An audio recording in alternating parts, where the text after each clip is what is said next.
I guarantee you, but nobody's going to listen because it's history. That's the danger of it.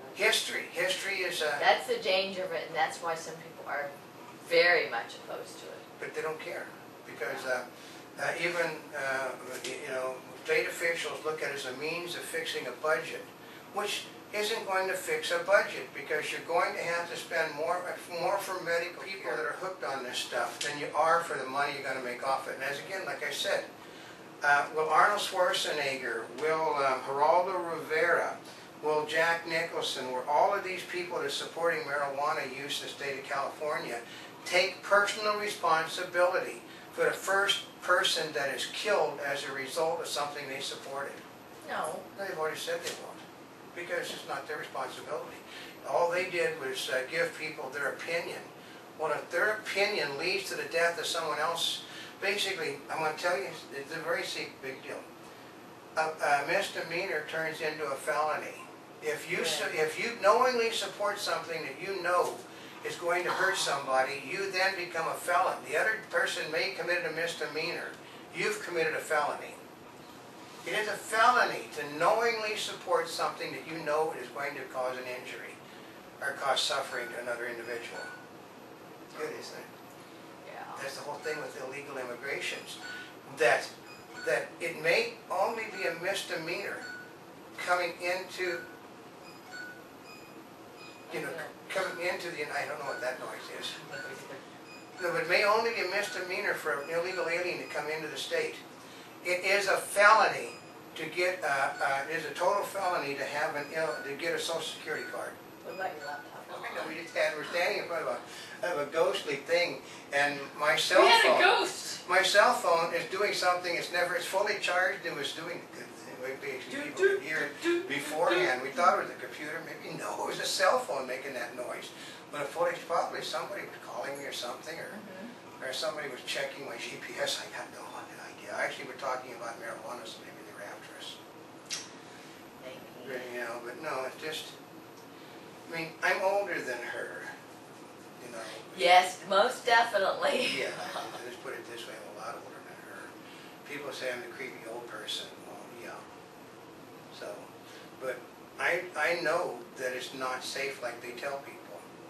And a person, you've been around long enough and you've seen it very prevalent. I know, I've seen it. I've seen what happened to people. I have seen actors basically destroy their lives. I have seen actors basically that have had accidents. They've smashed their faces in having accidents because they didn't realize that they were.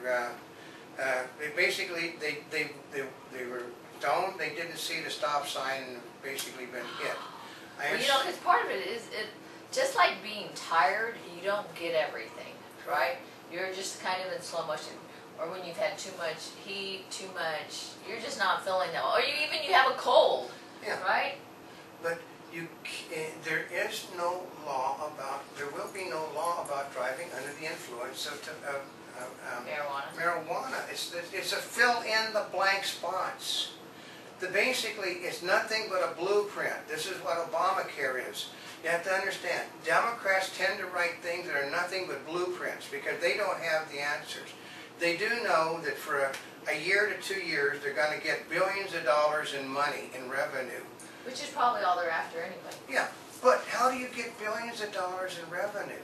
You have to sell hundreds of billions of dollars in marijuana to people. And the state of California isn't going to buy $100 billion in marijuana. That stuff is going to be grown, they're going to pay the taxes, then they're going to ship the stuff on trucks out of the state. And as far as anybody that sees, they'll do it in bales. It's going to look like cattle feed. It doesn't smell unless you process it. It looks like cattle feed. You can even chop it up and put it in bags, and it looks like this sort of stuff. It just looks like plants that are dried out. Dried out plants, and first of all, it's illegal. But the federal laws trump the state laws when it comes to drugs. But the President of the United States sees nothing wrong with using drugs. He's an addict, folks. We got the first truly addicted president in our nation's history that can't see anything wrong with drugs. And you got You know, basically, you had George Bush, who was an alcoholic. He can tell you what alcohol will do. The President of the United States gets strung out on nicotine. Look at him when he goes into his ups and downs. He's like a manic depressant. He's basically all of a sudden high, and then he starts to come down off of his neck. When he gets that stern voice and point of the finger. Yeah, that's when he's coming down off of things. He's got that smile like a jackass on him, and then all of a sudden he starts to come down. And basically, he gets a high. He's a nicotine addict. I mean, I'm assuming this guy is so bad that he's basically a problem with nicotine that he can't eat plants that have nicotine, you know, like broccoli and Brussels sprouts without having a problem also. Interesting. So it's scary. You know, when you got a president that's an addict, and he is an addict. And people know that he is. Although the other world leaders know that he is. Nicotine patches, nicotine gum, and cigarettes, you're not supposed to mix them. When you mix them, you have an adverse effect. This guy, seriously, I do not think he understands. He gives the same speech he gave 2 years ago. I don't think he does. But he's serious. Well, he has different. Well, he did change speechwriters, didn't he? He changed speechwriter. Well, everybody's quitting him, but he's still giving basically the same speeches that he gave. I mean, when you tell people that you never said that there was going to help the unemployment, and they've got like 1,000 times of you saying it, he said, you cannot say that at any time I said it. Uh-huh. Yeah. Uh-huh. Yeah. And even though they know $600 billion is going to be lost, we're only going to lose a couple of $1 billion in the TARP, because he's an addict. The people that are going to use marijuana heavily are the people that basically think that that they're being punished by society for not being allowed to use it. They're rejects of the 1960s and their children. You know, and this is sad. It's like that national, what was it, that topless day? Yeah. What do they call it? It's just National Go Topless Go Day, Topless Day. which nobody goes topless. Shows you they don't have they don't have the spirit of their convictions. Usually the only people that want to go topless are the ones you don't want to see topless. Yeah, I mean, Woody Harrelson basically thinks that hemp should be made legal. Well, it is legal. But the problem is they try to have the problem because anybody that knows anything, you can smoke your shirt and smoke your pants and smoke your blanket. Good quality stuff. Mm-hmm. But they all want something that I know is a problem. Most people my age know is a problem. Most people her age knows is a problem. But they don't care. The government doesn't care. Because it's not our responsibility if you went out and killed 150 people, you know, on that airplane. You shouldn't have been doing it. Well, he survived naturally, and he said, you know, it wasn't illegal to smoke it. And since there was no law, I committed no crime. Mm-hmm. He said, I only smoked a little bit, and you know, I'm legal up to an ounce. And there's nothing on the books that said smoking marijuana was illegal. So I wasn't in. It was an airplane error because I was not impaired according to the law, which means basically the guy gets off. Like I said, the state of California cannot try somebody for any injury caused by marijuana without having the law challenged as a result, as a causation. So I think that'll be done. They might try to bring people forward, but they don't charge people with crimes now for using marijuana. What makes you think that when there's a law and people start getting killed, they're going to charge people with crimes then? So now you know the marijuana debate. Yeah. You know, and this isn't fair and balanced because... Oh, I could have wore my peace outfit. No, but it's not fair and balanced because I've been there, I've seen it, I've seen what's happened to athletes, I've seen what's happened to actors, I've seen what happened to military personnel, police personnel. Well, this is actually to give people additional insight that a lot of them either haven't heard or They don't want to listen. they don't want to listen. They don't want to listen. All you got to do is understand the law is written by a whole bunch of, by a set of greedy people that see a means of making money, that don't care about the people. It's written by the same people that don't believe in personal responsibility, but said it's not our responsibility if you kill somebody. Yeah, but they want to regulate French fries. They'll regulate French fries. They won't allow you to have French fries, but they'll allow you to go into McDonald's and buy less than an ounce of marijuana. Yeah, they don't want you to have pizza, But you french could go fries, into or a salt. pizza place and get marijuana.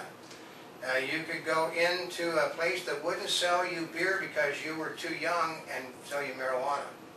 That's the problem. And it's to be filled in later by an individual community. Then it will have to be challenged in each district, court district. And the Ninth Circuit Court of Appeals does not think that marijuana is dangerous, so it means it will have to go to Supreme Court, and that is like, to say they filed the thing in 1911, we're talking, in 2011, we're talking 220 before it actually get there, maybe. 9 years? Yeah.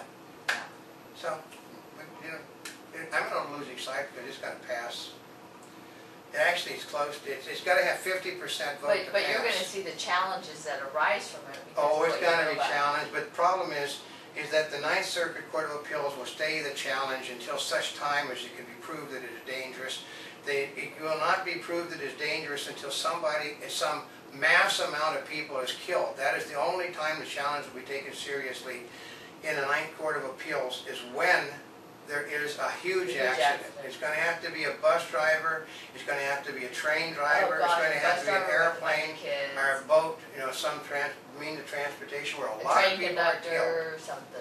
It's going to have a lot of people killed before the Ninth Circuit Court of Appeals will simply rule to stay the thing. And then they're only going to rule to stay it for a short time. They're going to, it's because they're going to let it go through the legal process, but they're still, like it'll be 2 to 3 years, like they stayed the gay amendment, the gay thing, that people thought that they could have gay marriages, and then they stayed it because of the fact that it was not, you can't, a constitutional amendment is a constitutional amendment. The court has no legal and constitutional right to say that a constitutional amendment is illegal.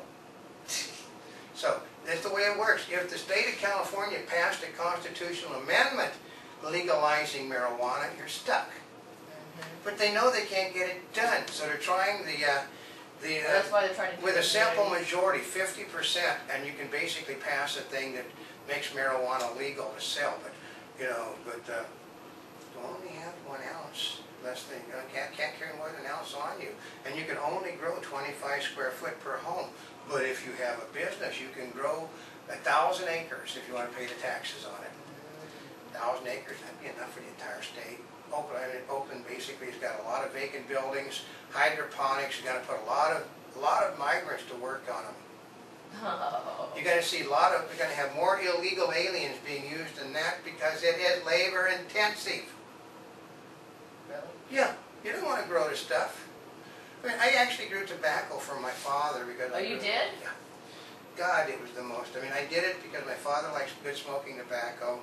And because as it got more and more difficult to buy tobacco, I started growing stuff. And, plants get like this. You got to worry about the bugs. You got to get dry the leaves off in a drying house. It was god awful, labor intensive and expensive. But I did it a couple of years just so you'd have the stuff. So I had a lifetime supply in 2 years. So I know from tobacco growing how difficult it is. So I know from growing hemp because my father did it to make, when I was younger, to make his own ropes. So nobody wants to listen to somebody my age. But if I'm old enough, I'll be here to say I told you so, like I told you so about Barack Obama.